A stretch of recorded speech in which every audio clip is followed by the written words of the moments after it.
Hello and welcome back to another episode of Who Remembers. I am the Retro Gaming Goose, and today we are playing Turok Evolution, or better should I say, Who Remembers Turok Evolution. This is a game, I'm playing the Xbox original version of this game, but this is a first-person shooter game that came out for the PlayStation 2, Xbox and Gamecube in 2002, and I believe is a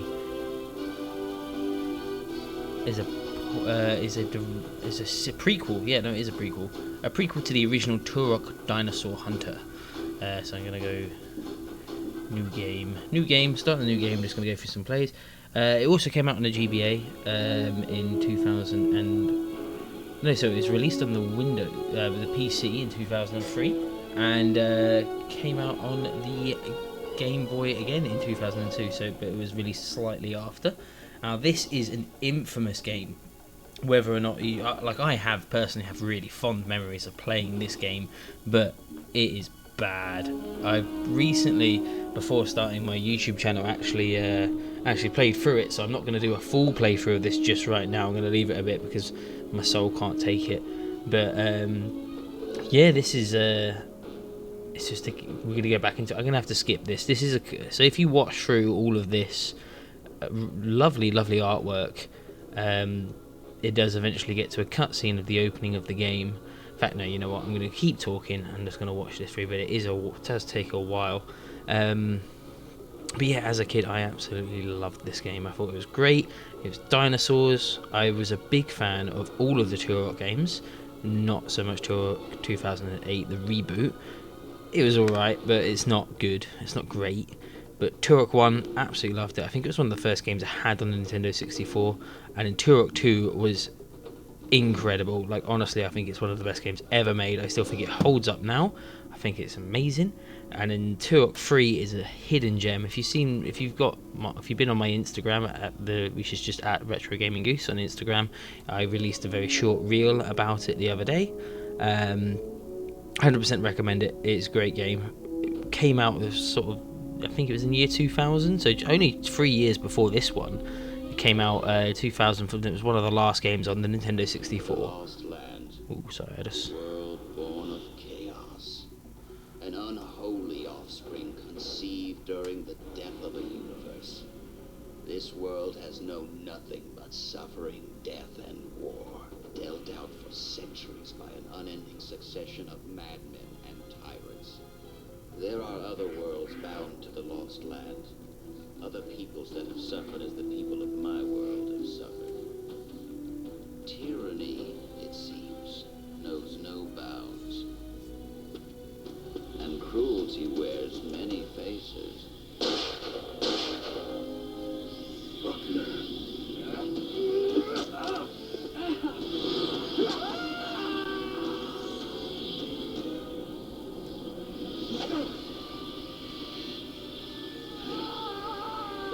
Of all worlds are intertwined, and the lives of millions may hinge upon the life of a single man, or the death of another.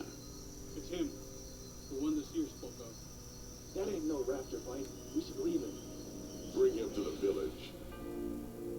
He could be a spy. Or a refugee, John. He's dangerous. He's dying, John. He's no threat to anybody here. We thought it best to summon him. Indeed. Our healers have tended to him day and night, but he continues to weaken. I see. It is not your time to die. When he wakes, bring him to me. And that is one of the only cutscenes in this game. It feels like to me that this game was partly made and then just stopped, but one of the things I do absolutely love, the soundtrack, I think composed by Nelson Everhart. It's one of my favourite gaming soundtracks of all time. I think it's incredible. Like, I used to listen to it as like a hype song in the morning. I still do actually sometimes. From time to time, still listen to it. I think it's great. But yeah, this game, it went through absolute development nightmare. I remember there's a very good, very few. There's other people that have covered much better explanations as to why this game ended up like it does. but it basically comes down to the age-old promising too much, and then crunch time and things like that. Loads of stuff factored into it, and it just ended up being... here we go. Right, so little tip if you play it, if you ever play this game, when you've got the when you see that little tip at the end of the arrow, that is knowing that you're at full power, or you're going to get a critical kill. Right, so I need to go this way. Just remember the route we need to take. Now, one of the most terrifying things in this game is about to happen. You're going to fight baboons, and I hate them, especially when there's loads of them. Just trying to remember the buttons a bit more. But yeah, I played this game so much as a kid. I absolutely love the multiplayer. There's one multiplayer map which takes place in amongst a load of tree houses. The controls are not very responsive, I should point that out. Go away. Go. Come here, you monkey. Crunch. It is very gory. I love it. But yeah, so there's one multiplayer map that takes place among a load of tree houses.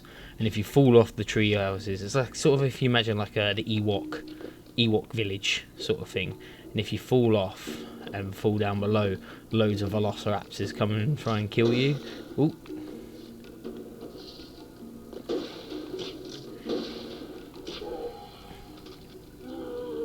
Got him. Right, I think if I go to the very top of this little mountain, there is a pistol. Nope. Oh, there is, but there's also a monkey. Go away, monkey. Give me the pistol. Now, I am playing this on, I think I've already mentioned, I'm playing this on the original Xbox, which is by far the best performing. I've also got this game on Gamecube, and it's alright, but the PS2 version is not good at all. It is very glitchy, and just doesn't run very well. I am using a RetroTink 5X to play this, and even I'm not particularly great at using up the settings for the RetroTink, but this is more or less as good as you can get it. It constantly has this like weird blur to it, which is weird because beautiful. See, I think the opening of this game is so good. Like it's a what this game needs is a bit of an aim assist, I think, in my opinion. All right. So the levels are sort of broken up into these tiny like segments to give the illusion of like an open world, but or like a bigger world, and it works alright. I guess for 2002, 2003, it was pretty novel at the time because it felt really big. But the environments are huge. Oh, velociraptors in this bit. Do you reckon I can get it? Do you reckon? Oh, I got it, but it just didn't kill it. Now. Yeah, I remember in this level, you can get the tech bow, and you can get the I'm just trying to remember how to get the alternate. Oh, that's weird. White button is crouch. Okay, cycle through. Yeah, so it's left trigger. Left trigger is the alternate weapons. So every gun in this game has an alternate fire, which is pretty cool, or like an alternate ability. With the bow and arrow, you can sort of like swap out to different types of arrow. Later on, you get a sniper attachment for this pistol, and some of the other, like you have a quad barrel shotgun, which is pretty cool, making a return from the other Turok games. But the story, one of the other things, one of the big problems it had in development is the story just got cut, and like as you saw in the loading screens, that is pretty much all the story you get from now on. Need tech bow. Lies. I know you can get the yeah, so like a lot of the story is just gone from being like actual normal cutscenes like we just saw, like pre-generated 3D cutscenes, into just text. So one of the things you can do is you can make them just go down on a knee by just carry on aiming at them when you've disarmed them. Dead. I suppose there's a little bit of an auto aim. I definitely wasn't aiming at that person just then. Anyway, yeah. So yeah, the story takes a massive backseat. Like, I personally wouldn't know that this was a prequel unless I looked up beforehand, because you do play as Tau Set, who is the original Turok Dinosaur Hunter from the first N64 game.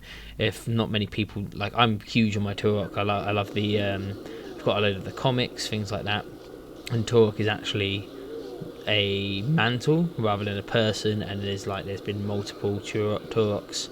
So there's been Tao Set, who's the first one that you see you play in this game, and the original Dinosaur Hunter. Then you have Joseph Fireseed. Then it switches to so it's Joseph Fireseed in the second one, or Joshua Fireseed in the third one. Either way, Joseph and Joshua are Fireseeds are the next three, and then there's also Josephine, I think her name is, which you play as in number 3. Turok 3, you can choose who you want to be as Turok. You can play as a girl or a guy, which is pretty cool. And there's like alternate story mission things. Right, I cannot remember how to reload, but yeah. It's just all the story got cut, which is a shame because it's some of the most interesting stuff. Like, I want to know how a huge dinosaur empire spawned, how there's some sort of dragon. Oh, what's going on here? There we go. Like, there's some sort of dragon dinosaur lord as the head of a giant Skeg empire, or Sleg is what they're called, the Slegs, which is well, that's a bit of a dumb name, I think, but that's what it is.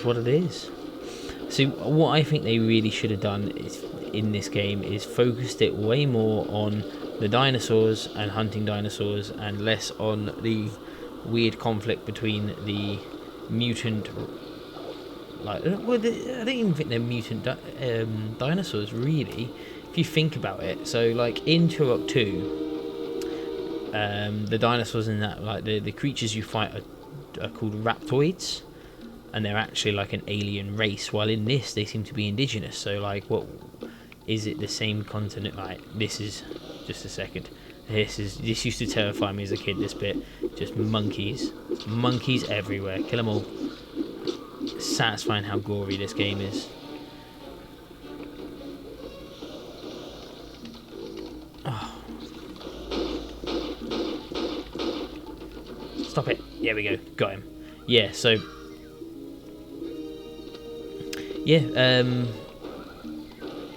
so I like I was saying, like, in Turok 2, you got the raptoids, and these ones seem to be like indigenous, non-mutant, but they're still kind of mutated because there's like massive armies of them. I don't really know if they're like super soldiers. Watch me struggle with the platforming of this game. So I don't really know how far after Turok 2 is supposed to be after this one. Well, this one's the prequel. Then we've got Dinosaur Hunter, and then I don't know what the time gap between Dinosaur Hunter and 2 is. Let's see if I can get him. Took his arm off. One thing I do appreciate about this game is how unbelievably gory it can be. If you're a long-time fan of Turok, you know that there is the fan favourite weapon, the cerebral bore. That doesn't really make an appearance in this game, but instead you can get, like I said earlier, all the weapons have alternate fire, and there's a rocket launcher later on in the game that can also get like a successor to the cerebral bore, which is like for people that don't know this, a gun that fires out multiple like tracking homing darts that then burrow their way into people's brains and they explode. It's awesome and makes a very satisfying sound.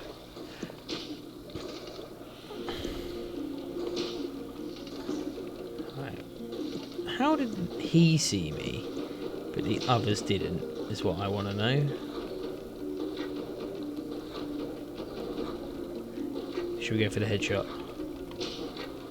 Nice. I like the splatter. Right, so I think once we do this level, we've got a tiny little flying segment, because in Turok 2 they had a few dinosaur rider sections. Like there was a bit where you get to ride a armoured Triceratops that had loads of guns on it and stuff like that, and then they thought, well, that did really well, so let's get rid of the Triceratops and make it an Aerodactyl, and then you have to do these weird on rails like flying sections, which is kind of reminiscent of Star Fox but not as good. Right, I think it's pretty much at the top of here, then we've got to do one.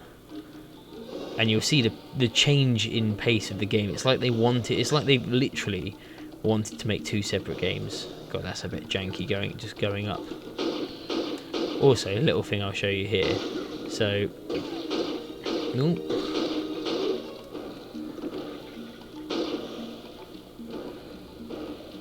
so I don't think there's any It's always really hard to tell if you're actually connected to an overhead thing, but if you don't move your controller and you will slowly slide back if you are connected. God, that would have been so funny if I'd fallen off then. But yeah, that's how you can tell if you're on a monkey bar or not in this game. This 20-year-old game. It's 20 years this game's been out, and it looks alright, you know. It's not the worst looking game, 2002, 2003, so... It still looks cool. Like, I still like the aesthetic of this game. I think it gets worse. It gets much worse in the later levels. And this is a good opening because it's not too hard. And he says, falling to his death. No, I survived. But it played the death sound animation. I'm all the way back here. It'd be nice if you could swim a bit quicker. Am I being attacked by a crocodile? I am. It's alright. I'll survive. Right.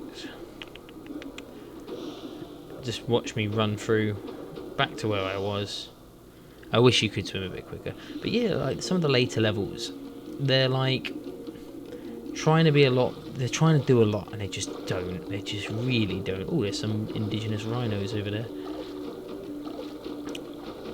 So if you notice, there's a lot of wildlife in these opening levels. You got lemurs, you got them rhinos, you had crocodiles, you got brachiosaurs. I think there was stegosaurus in the last bit, and then like after a few levels, it trades out this amazing like lush for 2002. This amazing looking jungle environment for corridors and bases, and then a grey city that's very steel and industrial and like just a bit glum. And it really makes me like, I know there was development issues with this game, but did they really, like, even a bit later on you go into the Shadowlands, which is like another jungle area, and that's just full of raptors. They don't really put anything else fun into the game after these opening levels. So that's all I'm really going to show you. I'm going to do this bit, and then if I don't fall off the cliff again, I'll do this bit, then I'm going to go into the first flying section just so you can see what the flying sections are like, and then I'm pretty much just going to wrap up after that. And then shoot, dead, good. And you, so these are the super soldier ones that I was talking about earlier that are a little bit stronger. So as we come around here, we should see a pterodactyl, which I didn't realise that was a pterodactyl for ages. So this was the person that you were speaking to earlier in the cutscene.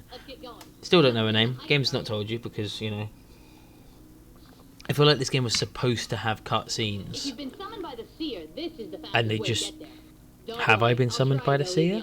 Yeah, I think there might have been a thing during the loading, but... So this is all you really get for your story purposes. And here are the flying sections. And they are... They're alright. This is where you get to see a lot more of the dinosaurs. So you got some... I think that was Pachycephalosaurus, so I might have like... seen that wrong, I'm not quite sure. And then we got some more down here. Oh, those are them. I can't remember. Paradons? No, I don't know. I'm not that great at naming dinosaurs. Brachiosaurus. But yeah, this is when the game starts to... This is when it feels like they wanted one game, and then they just meshed two together, and they're like at the last minute, oh, can you make it part of Turok. Like, I feel like they came up with the idea of dinosaur combat, flying combat game, and then was like,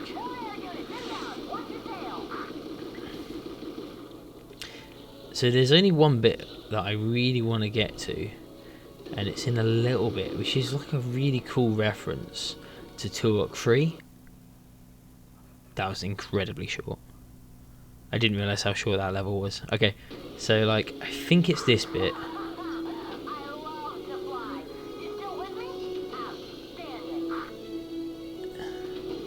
So in a minute, you get to a bit which is flying through the Shadow Realm, or Shadowlands, and it's a direct, like, reference. Oh, don't want to kill the Brachio. It's a direct reference to Turok 3, and it's like you literally fly over part of the map that you have to fight through in Turok 3, which I thought was a really cool reference to a game that not many people played because they weren't buying Nintendo 64 games in 2001.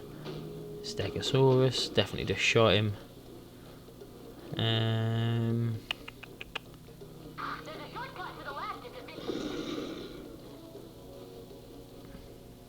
Okay, that's on me. I just didn't see that. I was too busy looking at the shortcut to the left. Right, so how do I speed up? Oh yeah, if I press Y, it speeds up a bit.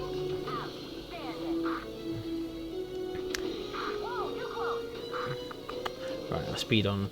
So I'm actually playing this on an official Xbox Duke controller, and it's a lot more fun. It's a lot better to play it on the Duke controller than it is the Xbox original S controller. I feel like they must have developed the game with the Duke in mind before they realised that the S was coming out. That's just my personal theory and headcanon. Don't know if it's true, but I prefer playing it with a Duke controller because it's just. I used to hate the Duke when I was a kid, and now I'm older and I'm like, yes, big, and I know where everything is, and it's nice and easy. But yeah, so I feel like they definitely developed a lot of this game for the Duke controller rather than the actual S controller, the smaller one. God, how long does this go on for, this level? This is the bit that has a huge rock slide. It all used to make me sad as a kid. So like, here you got some Stegosauruses just running for their life. Yeah, they did get catched in a rock slide, and as you come up here, that all them rocks come down, and I always used to think, poor Stegosauruses. Still think about it to this day. Every morning, wake up thinking about them Stegosauruses.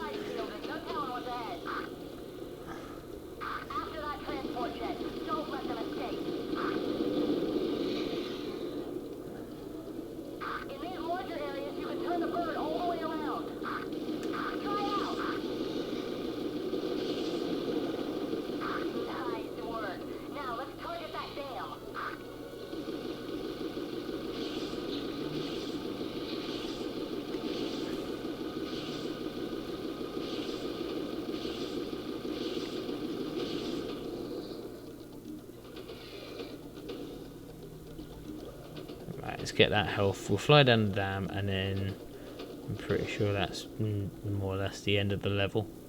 I'm probably not going to play too much more. This video's already gone on for 23 minutes.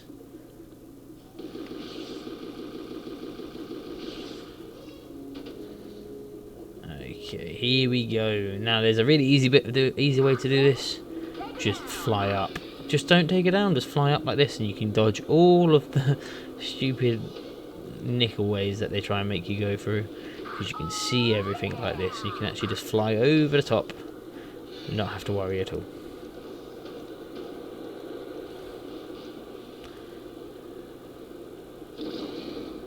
Oh, but you do apparently have to slow down. Anyway, I think that's a brilliant place to stop. But yeah, so that's the video. Thank you so much for watching, guys. This is my name's been the Retro Gaming Goose, and this has been Who Remembers Turok Evolution on the original Xbox.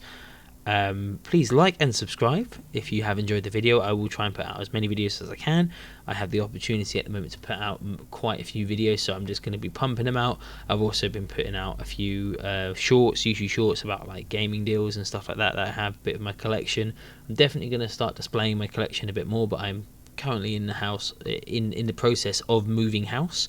So maybe when I've moved, I'll start actually posting more videos about my whole collection, so you can see everything that I have. But yeah, again, thank you so much for people that watch, and thank you for subscribing. Please do like and subscribe to the channel and to the video, and tell a friend, tell a mate, tell anyone, and then see you in the next video.